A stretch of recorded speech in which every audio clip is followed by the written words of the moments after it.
오늘 잠언 4장의 말씀을 통하여서 그리하면 살리라 라는 제목으로 말씀 나누도록 하겠습니다. 잠언 말씀은 오늘 우리에게 하나님의 지혜가 무엇인지 가르쳐주고 계십니다.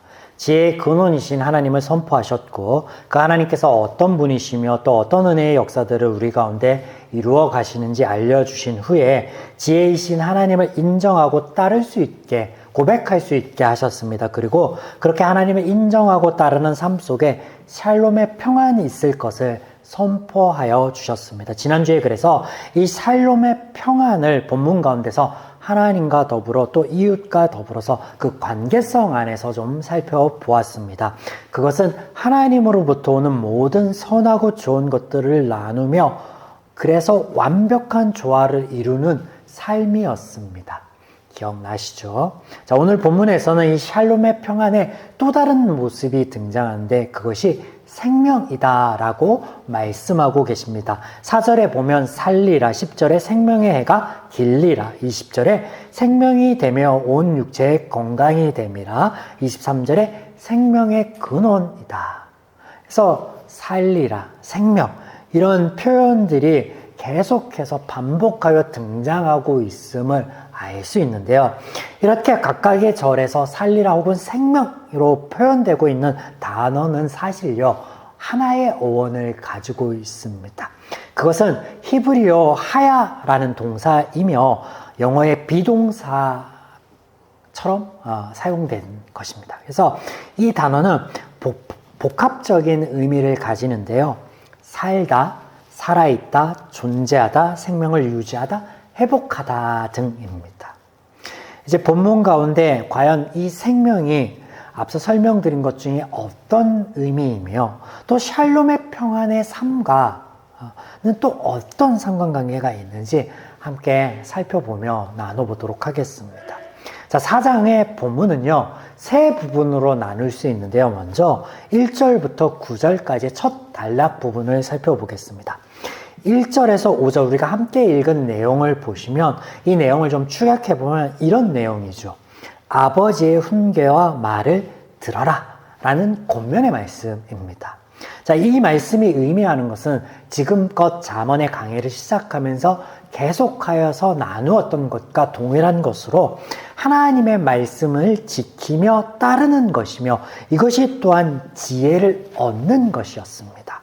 그리고 지난주에 나눈 것처럼 또 다른 표현으로는 이것이 하나님과 나의 바른 관계, 즉 어그러짐 없는 온전한 관계의 맺음이다 라고 말씀을 드린 것, 그것을 지금 지속적으로 반복적으로 말씀하고 계신 것이죠.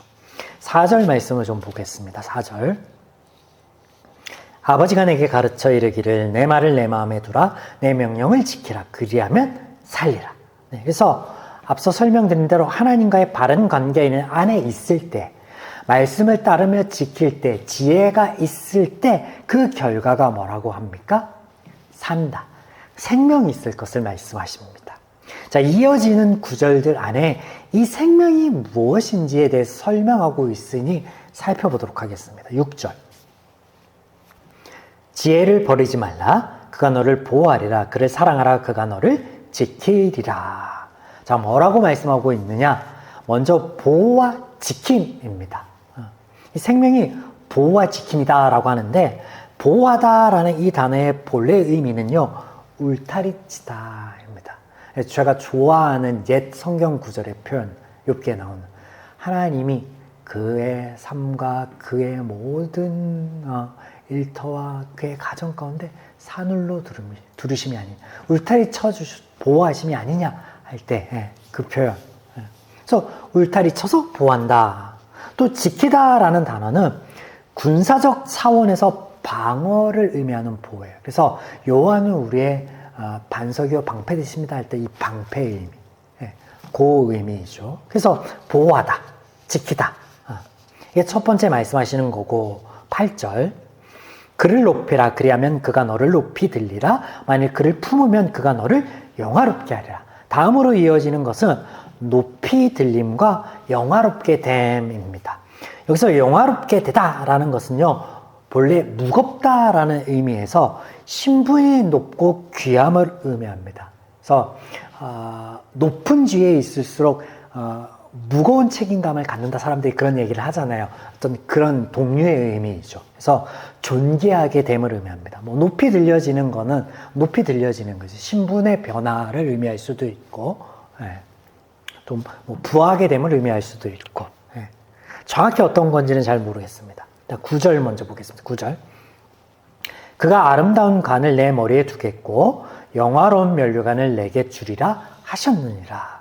자, 마지막으로 관과 면류관을 머리에 쓰게 될 것, 너에게 관을 씌워줄 것을 말씀하시는데, 여기에서 관은요, 화관을 의미하죠. 그래서 영광되는 순간, 올림픽에서 최초의 이 화관을 머리에 썼었죠. 지금은 목에 메달을 걸지만, 그런 걸 의미하죠. 그리고 면류관은요, 왕관을 의미합니다. 그래서 왕관을 씌운다라는 것은 어떤 의미냐면, 왕의 통치권을 의미하는 것으로 이 왕관이 왕의 통치권을 위임한다라는 의미입니다. 자, 이렇게 4장의 첫 단락에서 말씀하시는 생명이 무엇인지 살펴보았는데, 근데 조금 이상합니다. 무엇인가 조금 부족한 것 같습니다. 목적어 혹은 대상이 되는 것들이 좀 빠져 있는 것 같아요. 그렇게 느껴지죠. 무엇으로부터 보호인지, 존귀하게 되는 것은 과연 무엇인지, 왕의 통치권을 위임받는다라는데 왕의 통치권은 정말 무엇을 가리키는지 알 수 없죠. 이 첫 단락에서는 이것을 알 수 없습니다. 자, 이 의문에 대한 답은요, 잠시 위로 두고 다음 단락을 좀 보겠습니다. 다음 단락은 10절에서 19절입니다. 동일한 표현이 앞에 등장합니다. 아들아, 내 말을 들으라, 받으라. 이게 무엇이었죠? 동일하게 지혜를 얻는 것, 하나님의 말씀을 따르고 지키는 것, 하나님과 바른 관계를 맺는 것, 이것에 대한 말씀이에요. 이게 전제되는 거, 이게 먼저 선행되어야 된다라고 말씀하세요. 이때 있을 생명은 다음과 같다라고 말씀하시는데, 12절. 다닐 때 내 걸음이 공고하지 아니하겠고 달려갈 때 실족하지 아니하리라. 이게 단순히 걷고 뛰는 것을 의미하는 게 아닌데, 걸음이 공고하지 않고 해서 곤란하다, 공고하지 않다라고는 곤란하다, 궁핍하여지고 답답한 지경에 빠지는 상태를 의미하고, 또 실족하다라는 것은요, 요동하고 흔들리다라는 의미가 됩니다. 그래서 이게 단순히 걷고 뛸 때 의미하는 건 아닌 것 같죠. 자, 13절. 훈계를 굳게 잡아 놓치지 말고 지키라. 이것이 내 생명이라. 자, 뭐예요? 훈계. 이 훈계가요, 징계입니다. 징계라는 단어인데, 징계가 곧 생명이다 라고 말씀하세요. 이 말씀은 3장 11절과 12절 말씀과 같습니다. 볼까요? 내 아들아, 여호와의 징계를 경히 여기지 말라. 그 꾸지람을 싫어하지 말라. 대저 여호와께서 그 사랑하시는 자를 징계하시기를 마치 아비가 그 기뻐하는 아들을 징계함과 같으니라. 하나님의 징계, 여호와의 징계는요, 그 베이스에 뭐가 있다라는 거예요? 사랑이 있다라는 거예요. 그리고 자녀에 대한 기뻐함이 있다라는 거예요. 그래서 지난 말씀 시간에 여호와의 징계는 형벌이 아니라 하나님의 말씀을 따르고 지키겠노라 라고 한 이스라엘과 하나님 사이에 언약에 있는 그 베이스 안에 있는 하나님의 은혜다라고 말씀하였습니다. 그래서 말씀을 내가 따르겠습니다, 지키겠습니다 약속하였으나 죄인인 이스라엘이 하나님의 말씀을 따르면서 지키면서 그 언약 안에 있는 은혜들을 누리지 못하니 하나님이 이것을 누릴 수 있도록 하여 주시는데, 그것이 하나님의 도우심이고 하나님의 은혜인데, 이것이 무엇이라고요? 여호와의 징계로 표현되며 등장한다라고 말씀을 드렸습니다. 그래서 이런 하나님의 징계 있는 삶이 생명이라는 거예요. 조금 더 심플하게 말씀을 드리자면 지혜가 생명이다라는 거예요. 하나님의 징계하신 말씀을 지키며 따를 수 있도록 우리를 인도하시고 우리 가운데 역사하시는 그 하나님이 지혜라고 하셨으니 그 지혜가 뭐라고요? 생명이다라는 거예요. 자, 여기 있는 이 13절, 이 두 번째 단락의 13절 말씀이 생명에 대한 앞서 모호한 표현들을 이해할 포인트가 됩니다. 키가 됩니다.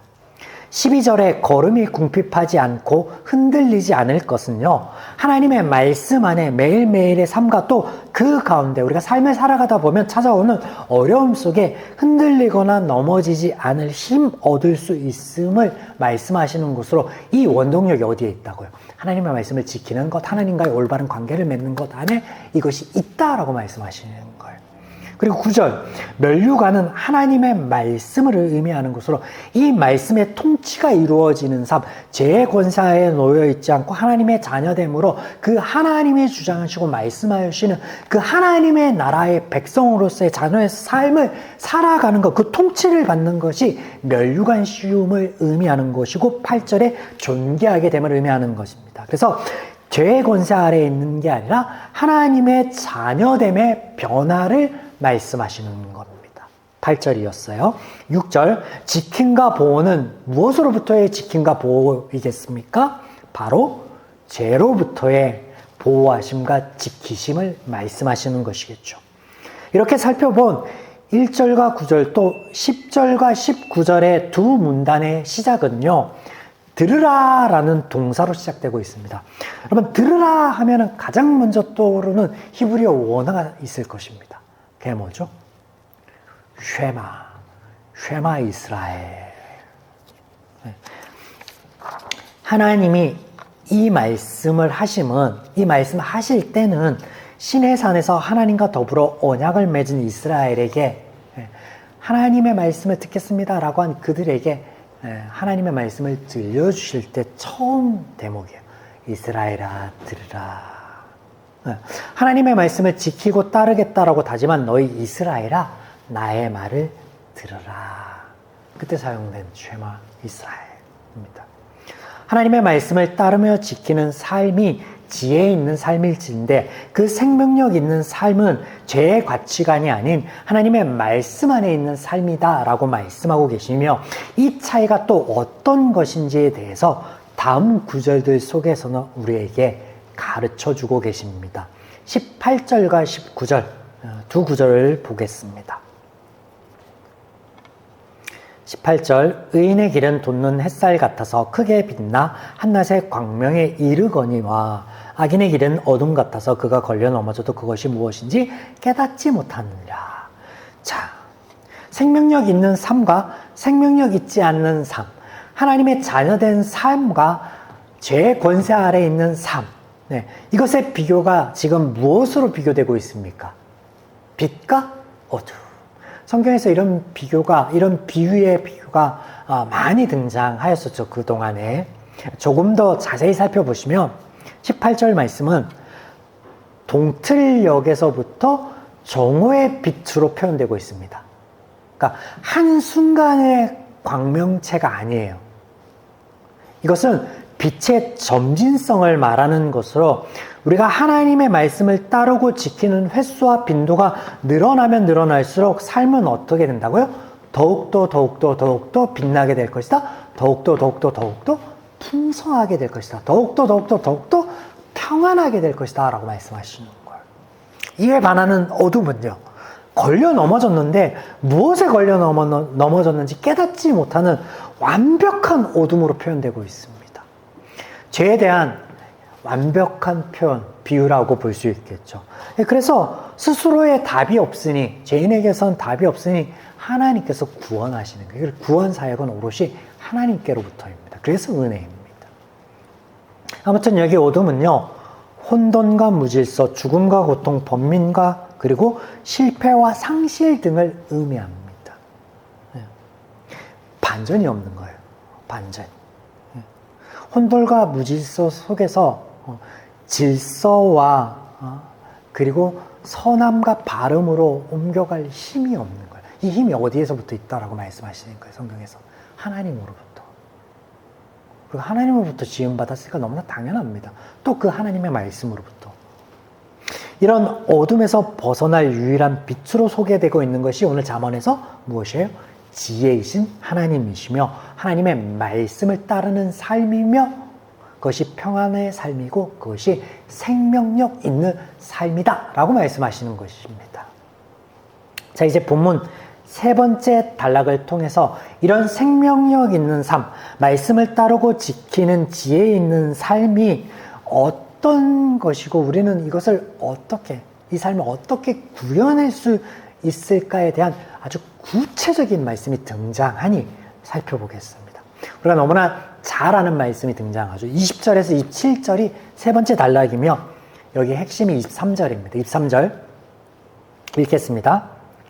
모든 지킬 만한 것 중에 더욱 내 마음을 지키라. 생명의 근원이 이에서 남이라. 생명력 있는 풍성한 삶이, 평안의 삶이 하나님과의 관계가 어디에서부터 시작된다라고 말씀해요.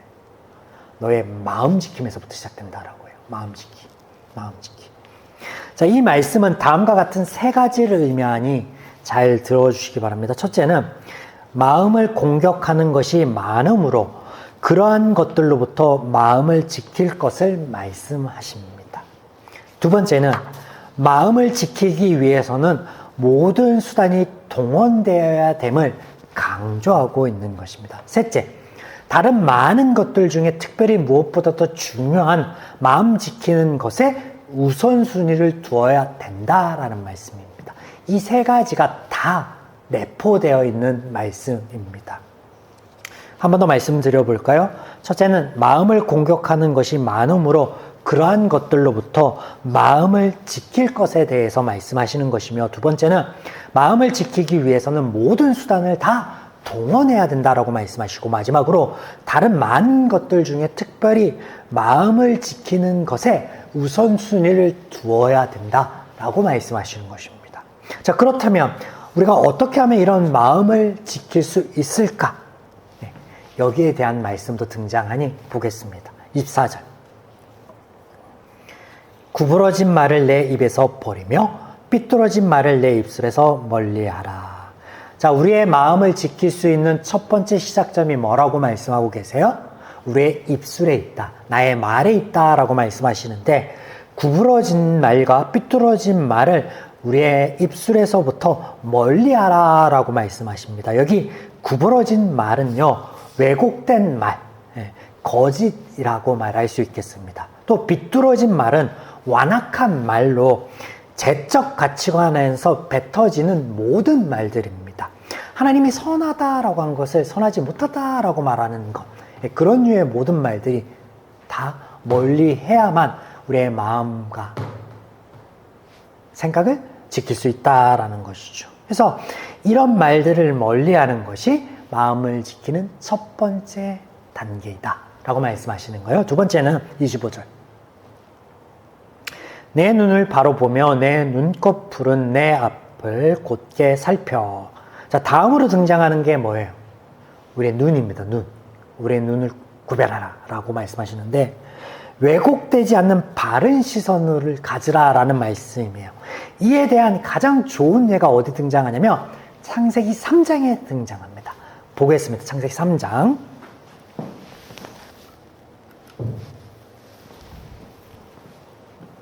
자, 창세기 3장 6절에 보면 여자가 그 나무를 본즉 먹음직하고 보암직하고 지혜롭게 할 만큼 탐스럽기도 한 나무라. 자, 이 창세기 3장 6절은요, 하하가 본 나무에 대한 묘사이며, 이 나무에 대하여 하나님께서 말씀하시지 않은 뭐가 있다라는 거예요. 이 잠언서에처럼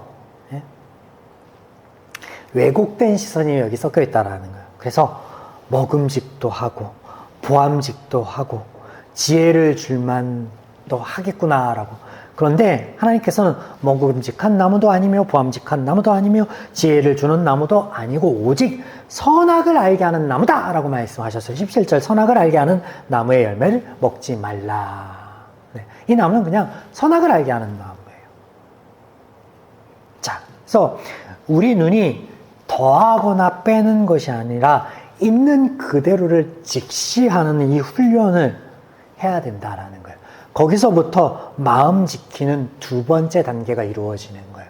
이 첫 번째, 두 번째 단계를 이루면 다음 단계로 넘어가는데 26절과 27절, 내 발이 행한 길을 평탄케 하며 내 모든 길을 든든히 하라. 좌로나 우로나 치우치지 말고 내 발을 악에서 떠나게 하라. 뭐예요?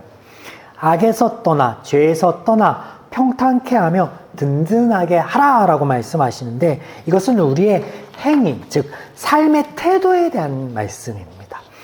때문에 평탄케 한다라는 것은요, 신중하게 하는 거예요. 심사숙고하는 거예요. 그래서 우리의 삶 가운데 선택의 기로에 있을 때 심사숙고하는 거예요. 대충 하는 게 아니라 어떤 게 옳고 어떤 게 선한 거고 어떤 게 하나님께서 바라시는 걸까? 내 삶에 어떤 게 유익일까? 이것들을 생각하며 선택하는 거예요. 가볍지 않는 거죠. 두 번째는 든든히 하는 것인데, 이것은 장애물을 제거한다라는 의미를 갖고 있습니다.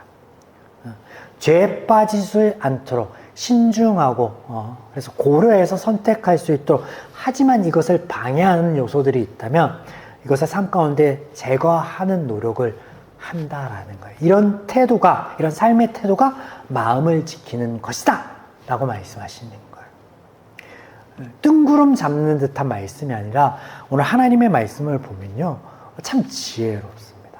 하나하나 단계 밟아가면 이해해보면 다 이해가 되고 다 옳은 것 같습니다. 자, 이렇게 오늘 본문의 말씀은 우리에게 삶 가운데 말과 눈과 행동을 말씀 안에서 바르고 선하게 함으로 하나님 안에 있는 평안, 그 생명력 있는 삶을 살아가라, 누리라 라고 우리에게 권면하고 있습니다. 인생의 여러 문제 앞에 또 평안할 때조차 시험에 빠지거나 낙심하거나 흔들리지 않을 힘이 여기에 있다라고 말씀하시고 계시며, 하나님의 자녀로 하나님과 함께 하심과 보호하심을 묵도하며 누릴 수 있는 삶도 여기에 있음을 말씀하십니다. 때문에 22절에는요, 육체의 건강도 더불어서 말씀하십니다. 자, 우리가 만병의 근원으로 보는 것이, 현대인의 만병의 근원으로 보는 것이 무엇이라고 말하고 있습니까? 스트레스라고 해요. 스트레스가 뭐예요? 마음의 병이거든요. 그래서 하나님이 오늘 우리의 마음을 지키면 스트레스도 덜 받을 것이고 이것이 건강으로 이어질 것이다 라고 말씀하시는 대목. 네, 사랑하는 여러분, 그런데 참 아이러니하게도 이 모든 것이 하나님의 은혜임에도 불구하고 이 은혜를 사모하고 바라는 자들에게 주어진다라는 거예요. 본문의 표현을 잠시 보시면 내 말을 들으면 지키면 살리라, 생명을 얻으리라. 그를 높이면, 하나님을 높이면 높아지리라. 그를 품으면, 하나님을 품으면 영화롭게 되리라. 이런 표현들이 마치 조건문처럼 보여서 은혜가 아닌 값으로 보인다라는 거예요. 그런데 아닙니다.